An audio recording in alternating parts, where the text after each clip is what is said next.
Stop me if you've heard this one before.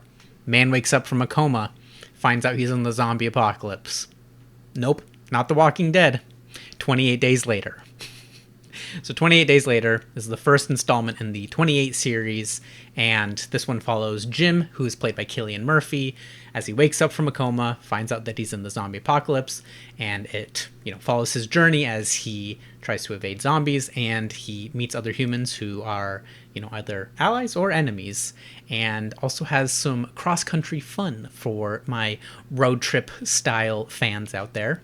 I would say, the hit in this movie, or the good parts of this movie, is that the vibes are phenomenal.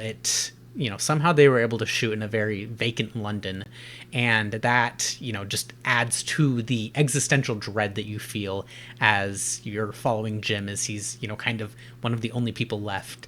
And, I don't know how they were able to film in such an isolated part of London, but it very much adds to the vibes. It's a very vibey film. There's also great scenes that show the optimism of human nature, even in the face of great tragedy. And there are also, mirrors or examples of the not so great parts of human nature, which kind of are hallmarks of the elevated zombie genre. But I feel like this did it one of the best ways possible.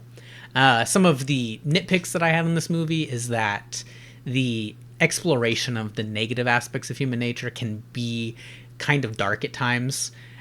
So because of these scenes, they're important, but they're not always fun when it comes to a zombie movie, which, I'm a fan of the fun zombie movies, not just the elevated zombie movies. The intro is also very strong. The middle kind of drags on for a little bit, though. So they, explore the psychological horror in the middle, but I would have enjoyed it more if there had been more, zombies in the middle. And then the finale is... I enjoy the finale a lot, not to say that it's bad, but it kind of leans into the Hollywood ending more than the originality that this movie could have had as an ending. But overall, I'm a fan of the zombie genre, movies, games, TV shows, and I would give this movie a 4 out of 5 stars. So I think you wouldn't be amiss if you watched it. And if you're in the US, you can watch it on Pluto, which is awesome because it hasn't been streaming for a while. So anyways, get subscribed. I'm going to do another video on 28 Weeks Later and have a funny story about that, and 28 Years Later when that comes out. So see you then.